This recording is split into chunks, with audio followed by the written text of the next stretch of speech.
হাজার হাজার বছর ধরে মানুষের কাছে ক্ষমতা, ঐশ্বর্য আর সৌন্দর্যের প্রতীক হয়ে আছে স্বর্ণ বা সোনা। রাজাদের মুকুট থেকে শুরু করে সাধারণ মানুষের গহনা, মূল্যবান স্থাপনা থেকে শুরু করে ব্যাংকের বোল্টে থাকা গোল্ড বার, সবখানেই স্বর্ণের রাজত্ব।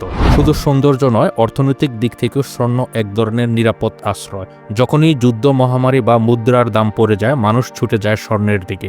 স্বর্ণের যেমন আভিজাত্য আছে, তেমনি আছে অনেক অন্ধকার, রহস্যময় অধ্যায়। স্বর্ণের বাজারের পেছনে লুকিয়ে আছে যুদ্ধ, শিশুশ্রম, মানবাধিকার লঙ্ঘন আর দুর্নীতির গল্প। আমরা শুধু স্বর্ণের চকচকে দিকটাই দেখি, কিন্তু এর কালো অধ্যায় আমাদের জানা নেই। স্বর্ণের সেই অসম্পূর্ণ গল্পটাই জানাবো অজানা অধ্যায়ের এই পর্বে। অজানা অধ্যায় চ্যানেলে আপনাকে স্বাগতম। আপনি যদি ইতিহাস সম্পর্কিত ভিডিও পছন্দ করেন, তাহলে অজানা অধ্যায় চ্যানেলটি সাবস্ক্রাইব করে বেল আইকনে ক্লিক করুন। অজানা অধ্যায়ের ভিডিওগুলো ফেসবুকে দেখে থাকলে আমাদের ফেসবুক পেজ লাইক এবং ফলো করে আমাদের সাথে থাকুন। চলুন শুরু করা যাক।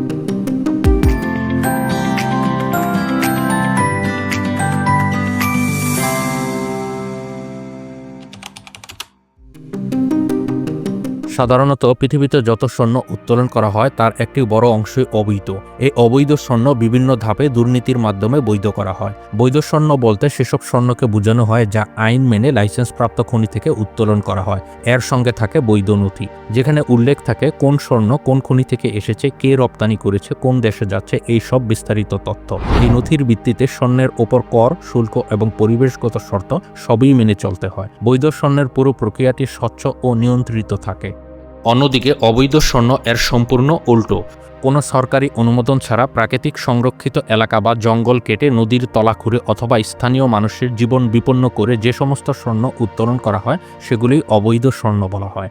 এসব স্বর্ণের কোনো বৈধ কাগজপত্র থাকে না। সাধারণত মাদক ব্যবসায়ী, অপরাধী চক্র বা সন্ত্রাসী সংগঠন এই স্বর্ণ উত্তোলন ও বিক্রির সঙ্গে যুক্ত থাকে, যাতে করে তাদের কালো টাকা সাদা করা যায়। ফলে স্বর্ণের ঝলকের পেছনে লুকিয়ে থাকে অন্ধকার অর্থনৈতিক চক্র।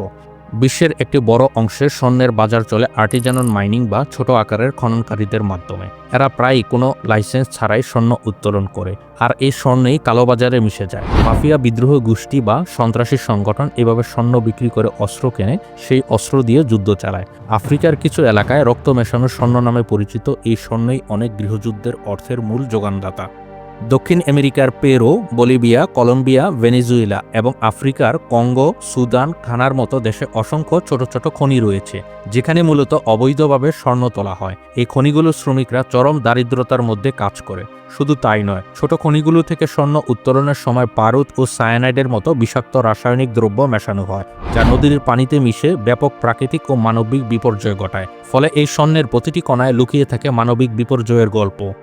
অনেক স্বর্ণ আসে এমন দেশ থেকে যেখানের খনিগুলোতে কাজ করে শিশু শ্রমিকেরা। তারা কখনো স্কুলে যাওয়ার সুযোগ পায় না। অবৈধ স্বর্ণ উত্তোলনের কারণে অ্যামাজনের বনের বড় অংশ ধ্বংস হয়ে গেছে। প্রতি বছর কয়েক হাজার হেক্টর বনভূমি কেটে ফেলা হচ্ছে নতুন নতুন স্বর্ণের খনির আশায়। সেই সাথে নদী নালা দূষিত হচ্ছে পারদ ও অন্যান্য রাসায়নিক দিয়ে। গবেষণায় দেখা গেছে পেরুর কিছু নদীতে পারদের মাত্রা আন্তর্জাতিক সীমার প্রায় 10 গুণেরও বেশি। সেই সাথে নদীর মাছ খেয়ে স্থানীয় জনগণ মারাত্মক স্বাস্থ্য ঝুঁকিতে পড়েছে। তাদের দেহে পারদের মাত্রা বাড়তে বাড়তে তা ভয়ঙ্কর রোগের দিকে ঠেলে দিচ্ছে। শুধু পরিবেশ নয়, সমাজের ওপরও এর প্রভাব অত্যন্ত ভয়ঙ্কর। অবৈধ খনিগুলো পরিচালনা করছে ড্রাগ কার্টেল, মাফিয়া বা স্থানীয় সন্ত্রাসীরা। স্বর্ণের খনিতে কাজ করা হতদরিদ্র সব মানুষ হাড়ভাঙা পরিশ্রম করে যে সামান্য স্বর্ণ খুঁজে পায়, তা থেকেও আবার মাফিয়াদের চাঁদা দিতে হয়। চাঁদা না দিলে শ্রমিকদের মারধর বা হত্যা করা একটি সাধারণ ঘটনা। এমনকি ল্যাটিন আমেরিকার বেশ কিছু জায়গায় স্বর্ণের খনির ভিতরে গণকবরেরও সন্ধান পাওয়া গেছে। পৃথিবীর এমন খুব কম স্বর্ণই আছে যার জন্য কাউকে প্রাণ দিতে হয়নি। অর্থাৎ আমরা যে মূল্যবান স্বর্ণ ব্যবহার করছি তার দাম শুধু দুষ্প্রাপ্যতার জন্যই নয়, বরং এর মধ্যে লুকিয়ে থাকে কোনো না কোনো ব্যক্তি বা গোষ্ঠীর জীবনের মূল্য। বিশ্বব্যাপী স্বর্ণের চাহিদা, সরবরাহ, কেন্দ্রীয় ব্যাংকের রিজার্ভ আর ডলারের দামের ওপর ভিত্তি করে আন্তর্জাতিক বাজারে স্বর্ণের দাম নির্ধারণ করা হয়। লন্ডন, নিউ ইয়র্ক, জুরিক বা দুবাই হল স্বর্ণের বৈশ্বিক বাণিজ্যের কেন্দ্র। বিশ্বে বছরে প্রায় 3,500 টন স্বর্ণ উৎপাদিত হয়। এর মধ্যে সবচেয়ে বেশি স্বর্ণ আসে চীন, রাশিয়া, অস্ট্রেলিয়া, কানাডা আর যুক্তরাষ্ট্র থেকে। আর সবচেয়ে বেশি স্বর্ণ কেনে ভারত ও চীন। ভারতীয় উপমহাদেশে বিয়ে শাদী এবং উৎসব অনুষ্ঠানের জন্য পৃথিবীর অন্য যে কোনো প্রান্তের চেয়ে সবচেয়ে বেশি স্বর্ণের চাহিদা থাকে। আবার বিভিন্ন দেশের কেন্দ্রীয় ব্যাংক বিপুল পরিমাণ স্বর্ণ কিনে রাখে, যাতে তাদের মুদ্রা বা অর্থনৈতিক বিপদে পড়লে স্বর্ণ বিক্রি করে পরিস্থিতি সামলাতে পারে। স্বর্ণের বাজার শুধু যুদ্ধ বা শিশুশ্রমই নয়, জড়িয়ে আছে ভয়ঙ্কর অর্থ পাচারের সাথে। বিশ্বের মানি লন্ডারিং বা মুদ্রা পাচারের একটি সেরা উপায় হলো স্বর্ণ, কেননা স্বর্ণ ছোট জায়গায় অনেক বেশি মূল্য ধারণ করতে পারে। তাই কর ফাঁকি এবং মানি লন্ডারিংয়ের এক মোক্ষম হাতিয়ার হিসেবে স্বর্ণ পাচার হলো সবচেয়ে জনপ্রিয় পদ্ধতি। মিয়ামি, দুবাই, সিঙ্গাপুর এবং হংকং এর মতো বেশ কিছু শহরে গোল্ড রিফাইনিং বা পরিশোধনের নামে কালোবাজারের স্বর্ণ বৈধ হয়ে যায়। অবৈধ স্বর্ণ গলিয়ে বৈধ স্বর্ণের সাথে মিশিয়ে দিলে আর কোনো বোঝার উপায় থাকে না যে কোন স্বর্ণ কোথা থেকে এসেছে, আর এভাবেই পাচারকৃত স্বর্ণ সহজেই বৈধ বাজারে ঢুকে যায়। বিশ্বের কোথায় স্বর্ণ উৎপাদন হচ্ছে, কোন দেশের স্বর্ণের চাহিদা বেশি, বিশ্ববাজারে স্বর্ণের দাম কত হবে, এই সমস্ত বিষয় নিয়ে কাজ করে ওয়ার্ল্ড গোল্ড কাউন্সিল বা সংক্ষেপে WGC। 1987 সালে ওয়ার্ল্ড গোল্ড কাউন্সিল প্রতিষ্ঠিত হয়েছে। এর সদর দপ্তর যুক্তরাজ্যের লন্ডনে।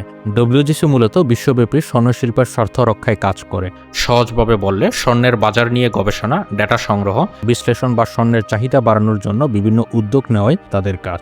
WGC প্রতি বছর বিশাল রিপোর্ট প্রকাশ করে। তাদের গোল্ড ডিমান্ড ট্রেন্ড রিপোর্টে কোন দেশ কত স্বর্ণ কিনছে, শিল্প কারখানায় কত স্বর্ণ ব্যবহৃত হচ্ছে, স্বর্ণের ওপর বিনিয়োগের ধরন কিভাবে বদলাচ্ছে, এসব তথ্য থাকে। সাংবাদিক, বিনিয়োগকারী, কেন্দ্রীয় ব্যাংক এবং সরকারের কাছে এই রিপোর্ট খুবই গুরুত্বপূর্ণ। ওয়ার্ল্ড গোল্ড কাউন্সিলের এই প্রোগ্রামের মাধ্যমে তারা পরিবেশবান্ধব উপায়ে শিশুশ্রম ছাড়া এবং মানবাধিকার রক্ষা করে স্বর্ণ উত্তোলন নিশ্চিত করার কাজ করে যাচ্ছে। তবে তাদের এই উদ্যোগ এখনও পুরোপুরি বাস্তবায়িত হয়নি। তাই এখন বিশ্বব্যাপী মানুষের স্বর্ণের চাহিদা মেটানোর জন্য কোথাও না কোথাও কাউকে না কাউকে প্রাণ দিতে হচ্ছে। আজ এ পর্যন্তই। আমাদের ভিডিওগুলো ফেসবুকে দেখতে চাইলে অজানা অধ্যায়ের ফেসবুক পেজ লাইক এবং ফলো করুন। পরবর্তী ভিডিও আপলোড হওয়ার সাথে সাথে দেখতে চাইলে অজানা অধ্যায় চ্যানেলটি সাবস্ক্রাইব করে বেল আইকনে ক্লিক করুন। পরবর্তীতে আপনারা কোন বিষয়ে ভিডিও দেখতে চান তা অনুগ্রহপূর্বক কমেন্ট করে জানান। ভিডিওটি দেখার জন্য অসংখ্য ধন্যবাদ।